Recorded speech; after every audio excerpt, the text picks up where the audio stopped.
Qalqonsimon bez tugullarini eng ko'p uchrashuvchi shakli bu kistoz tugullardir. Kistoz tugullar deganimiz bu qalqonsimon bez hosilasini tarkibida suyuqlik saqlovchi, ya'ni qalqonsimon bez tugullarini ichida asosiy qismini suyuqlik saqlovchi va suyuqliklardan tashkil topgan hosillari kistoz tugullar deb ataladi.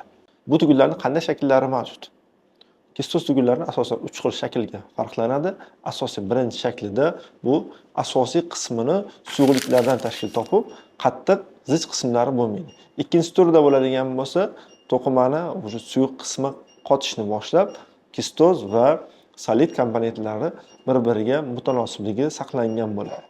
Uchinchi shaklda bo'ladigan bo'lsa, tugun allaqachon qotishni boshlagan va ichida mayda kistoz, ya'ni kichkina follikullardan iborat suyuqlik saqlovchi hosillar mavjud bo'ladi.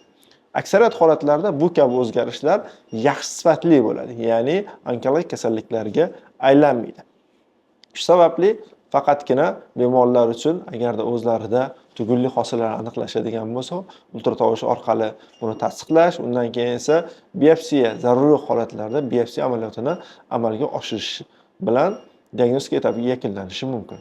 Agarda sizda gormonal o'zgarishlar bo'lmaydigan bo'lsa, ya'ni gipotireoz yoki gipertireoz holatlari bo'lmaydigan bo'lsa, u holatda sizga hech qanaqa davolash metodlari zarurati bo'lmaydi. Agarda kissalar hajmi kattalashib, zichlashib, bemorlar o'zida belgilar, ya'ni klinik belgilar, tiqilish, boshda og'riq, soch to'kilishi, ozib ketish kabi holatlar kuzatiladigan bo'lsa, u holatlarda bularni davolashga tavsiya bo'ladi. Xo'sh, davolashning qanday usullari mavjud? Hozirgi kunda zamonaviy kommunikativ davolash usullaridan bittasi bu to'qimani ichidagi suyuqlikni olib tashlash, aspiratsiya qilish deyiladi. Lekin bu aspiratsiya qilingan holatlarda, aksariyat holatlarda 65-70% holatlarda bir kun, bir haftadan keyin ichidan qayta suyuqlik yig'ilish holatlari kuzatiladi. Bu narsani kamaytirish maqsadida faqat toza, ya'ni katta qismi suyuqlikdan tashkil topgan tugullarni etanol yoki skleroterapiya yordamida davolash yoki bo'lmasa zamonaviy biz amalga oshirayotgan, hozir ham orqamizda amalga oshirishmoqda, radiochastotali yoki mikroto'lqinli lazerli ablatsiya amaliyotlaridan foydalanish mumkin. Bu amaliyotlarni foydalilik va effektivlik darajasi yuqori, retsidivlar deyarli kuzatilmaydi.